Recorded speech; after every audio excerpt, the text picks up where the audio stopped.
Hello, my name is Julie, and I'm 42 years old. I've been reflecting on a particularly difficult time in my life that began when I decided to end my marriage to Thomas. It became increasingly clear that we simply weren't meant for each other. His childish and immature behavior constantly frayed my nerves, and the thought of being tied to him for life felt less like a partnership and more like a sentence. However, the strain in our marriage wasn't entirely due to Thomas. His mother, Martha, played a significant role in my distress from the very beginning. She made it clear that I would never meet her high expectations for her son. Her relentless criticism and subtle undermining eroded my confidence, making me feel like an outsider in my own home. I recall countless evenings returning home from work, yearning for peace, only to find Thomas absorbed in his video games, completely disregarding me and our shared responsibilities. Any attempt I made to voice my frustrations was met with indifference. "Thomas, I've had a tough day. Could you help out with some chores?" His typical response was dismissive. "Later, I'm in the middle of this game." This disregard extended beyond our daily lives. He even forgot our anniversary, brushing it off when confronted with a casual, "It's just a date. We can celebrate some other time." Another time, he invited his overbearing mother over without informing me, turning what I had hoped would be a peaceful weekend into an unwelcome family gathering. "She's my mom, Julie. She can come whenever she wants." "Don't be uptight," he said. Discussing financial planning was another sore spot. Talking about budgeting or savings with Thomas felt like conversing with a child. "You worry too much. Let's just enjoy our money. We'll figure it out later," he would argue. These examples only scratched the surface of the deep-rooted issues in our marriage, where my concerns were routinely dismissed and my feelings invalidated. At family gatherings, Martha took pleasure in belittling me, never missing an opportunity to criticize my appearance, career, or even my cooking. I remember one evening, after spending hours preparing a meal, I hoped for a little appreciation. "Martha, I spent hours on this dinner. I hope you enjoy it." Her response was sharp and cutting.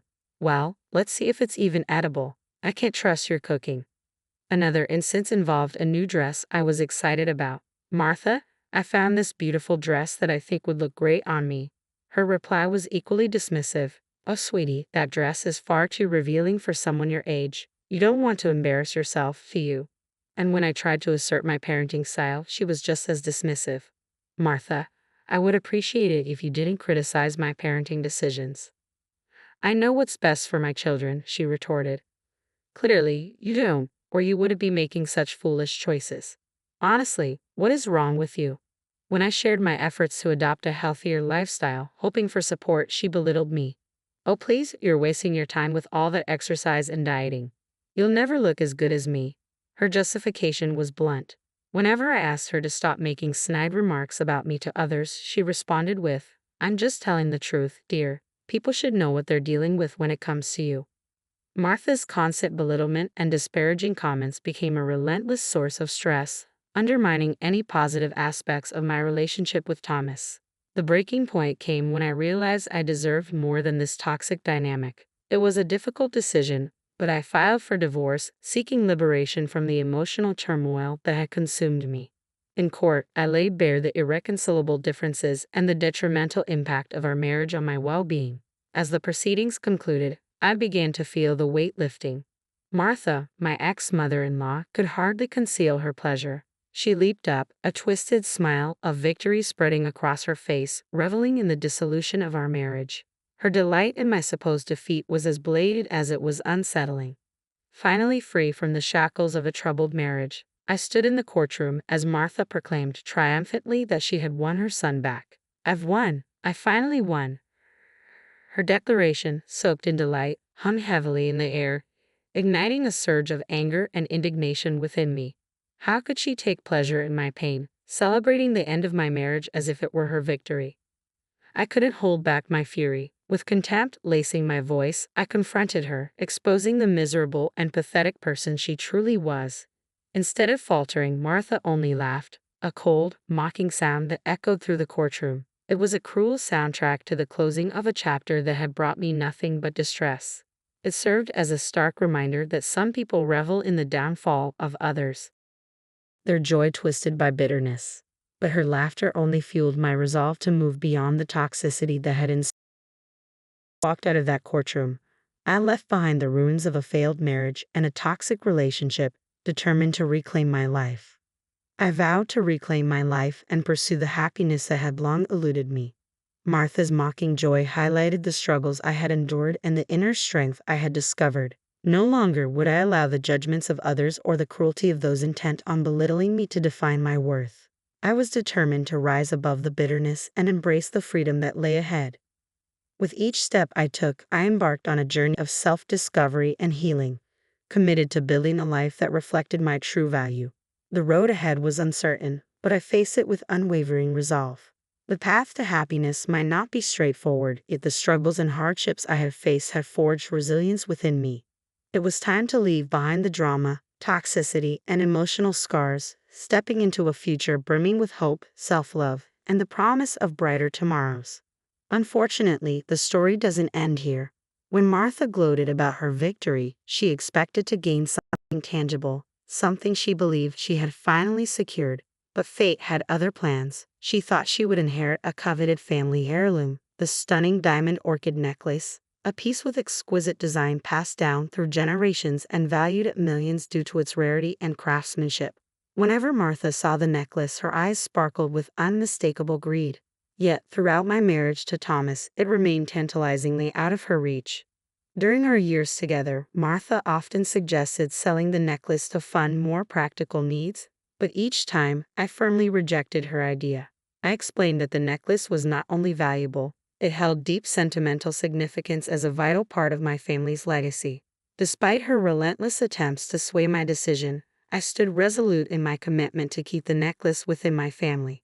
After the divorce was finalized, Martha believed she might somehow benefit from the necklace's value, thinking she could claim a share that would satisfy her materialistic desires. What she didn't know was that I had other plans in mind. A month had passed since the divorce when, unexpectedly, I heard a familiar knock at my door. When I opened it, I found Martha standing there, her face streaked with tears and her voice trembling. "Julie, please, I need to talk to you," she pleaded. Despite my mixed feelings, curiosity laced with reluctant sympathy, I stepped aside and let her in from the cold. Once settled in the living room, I encouraged her to share what was on her mind. Through her sobs, Martha struggled to articulate her thoughts, revealing the collapse of her carefully laid plans. "My plan, it failed, Julie. I thought I'd finally have what I wanted, but everything has gone wrong." With a hint of skepticism, I pressed her for details, intrigued by her apparent defeat. "What plan are you talking about, Martha? Why are you so upset?" Taking a deep breath, Martha tried to compose herself. "I thought that after the divorce, Thomas would be entitled to half of the heirloom's value," she confessed. Her scheme had hinged on manipulating her son to secure a piece of my family's treasure, a plan now clearly in ruins. I thought I had triumphed, but then Thomas dropped a bombshell that shattered all my hopes. Curiosity mixed with a dose of satisfaction urged me to lean in closer. "So what did Thomas reveal, Martha? I'm listening." Wiping away her tears, her voice filled with regret and disbelief, she said, "He told me he forgot to mention a prenuptial agreement he signed before we got married. It clearly stated that the heirloom, along with all your money, was completely off limits. I never stood a chance." I couldn't help but burst into laughter, a wave of relief and vindication washing over me. "Oh, Martha, you have no idea how much I anticipated this moment. I knew all along that your manipulative schemes would unravel." Martha's face flushed with a mix of embarrassment and anger. "You knew all along and still let me believe I had won? How could you?" Leaning back in my chair, a sense of triumph radiated from within me as I replied with a satisfied smile, "Oh, Martha, I didn't let you believe anything. You saw what you wanted to see. Blinded by your greed, I knew the truth would eventually come out." As the reality of her folly sank in, Martha's tears shifted to a mix of frustration and regret. She had played her hand, and it had spectacularly failed, leaving her with nothing. "I can't believe you signed that prenup," she said incredulously. "I was hoping to at least get some of your money after the divorce." "Martha, I signed the prenup precisely for situations like this. I anticipated a time when someone might try to take what's rightfully mine. You were never really about being the good wife, were you?" "How could you do this?" she asked, her voice trembling. "This isn't about being the good wife, Martha. It's about protecting myself and my assets from manipulative people like you. I had the foresight to secure my future," I explained, unapologetic. But I need the money, Julie. I'm desperate, she pleaded, her desperation evident. That's not my problem, Martha. You made your choices, and now you have to deal with the consequences. It's time for you to leave my house. You're so cruel and selfish, she shot back. I'm not the one who tried to deceive and manipulate for personal gain. You reap what you sow. Now please, leave. The room fell into an uncomfortable silence, punctuated only by Martha's sobs. The weight of her failed schemes filled the space, serving as a stark reminder of the consequences of her actions. As the reality of her situation dawned on her, Martha faced the painful truth. Her greed and deceit had left her with nothing. Despite her predicament, I remained firm, resolute in defending my rights and protecting what was rightfully mine. My experiences had taught me that trust and love should not blind one to the potential for betrayal. As Martha prepared to leave, her expression reflected a mix of anger and resignation, the bitterness of her choices hanging heavily in the air. With a resentful tone, she spat out, "You call me heartless. Martha, reflect on how you treated me throughout my marriage to Thomas. You were the one who was vindictive, cruel, and manipulative," I retorted.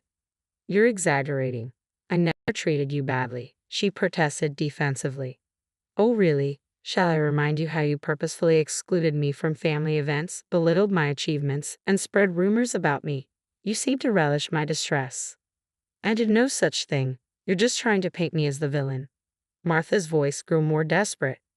"Enough of your lies and manipulation. Leave my house now, or I will call the police. I'm giving you an ultimatum," I declared firmly. "Please, Julie, just give me some money. I need it." Martha pleaded desperately. "You have 50 seconds to leave my property. This is your last chance." "You can't do this to me, Julie. I'm family," she protested. "Good riddance, Martha." As the seconds ticked away, her face twisted with anger, disbelief, and defeat. Realizing that her manipulative tactics had failed, she turned and walked toward the door. The tension in the air was palpable as she exited, leaving behind a trail of regrets and the consequences of her actions. A blend of relief and liberation washed over me as I stood tall, having cut ties with toxicity and reclaimed my independence. The next day, as if on cue, another figure from my past emerged, seeking reconciliation. "What do you want, Thomas?" I asked warily. "Julie, I need your help. I'm in a tough spot right now, and I was hoping—" "Save it, Thomas. I don't want to hear your excuses. You dare to call instead of facing me like a man? How cowardly can you be?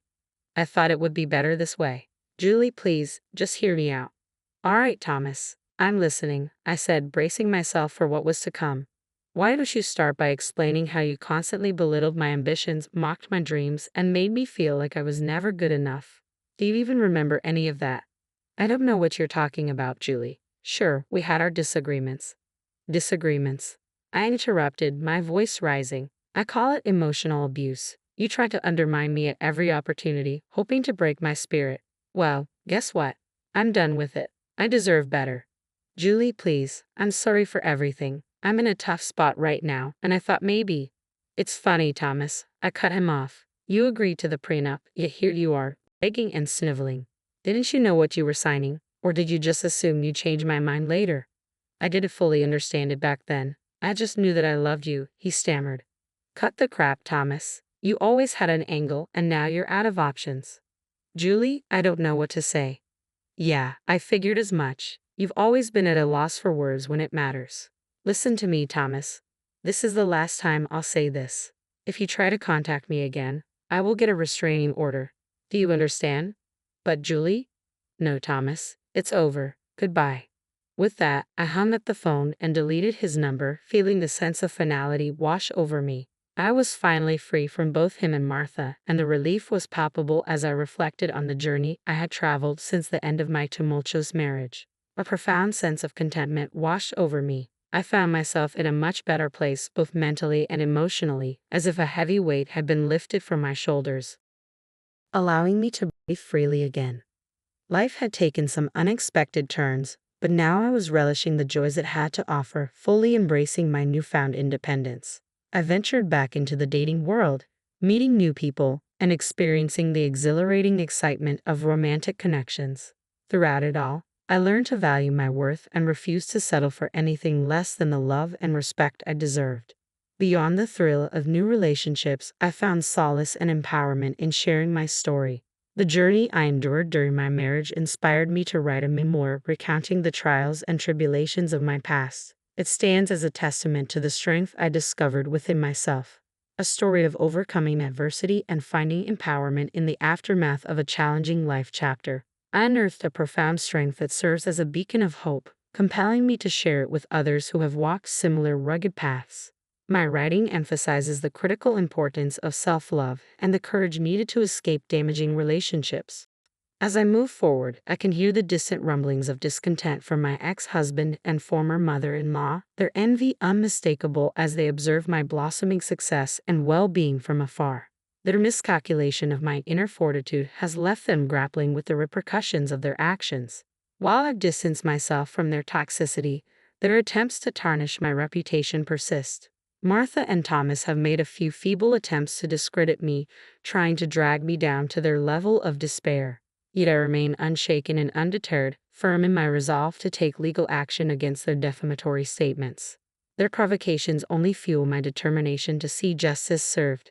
This new chapter of my life is steeped in gratitude for the resilience I've discovered within and for the solid support system surrounding me. Encircled by friends and family who uplift and inspire me, they cheer on my transformation and motivate me to continue reaching for greater heights. From the ruins of a shattered marriage, I have emerged not only unscathed but fortified, enlightened about my worth and more determined than ever to live freely and fully. This journey, though fraught with challenges, has catapulted me to a realm of self-empowerment and authenticity. My life's narrative is no longer defined by the shadows of pain but illuminated by the triumphs of overcoming and thriving. Having moved past the darkness, I now bask in the light of promising new beginnings. As I pen the ongoing chapters of my life, I approach each page with renewed purpose, seizing the happiness that had previously eluded me. Every word I craft is a step toward reclaiming my voice, my power, and my essence. My quest for revenge was never about stooping to their level, but about ascending beyond it, showcasing the robustness and elegance inherent in my spirit. I am Julie, reborn from adversity, like a phoenix rising from the ashes, ready to soar to unprecedented heights and leaving the remnants of my past far behind in the dust.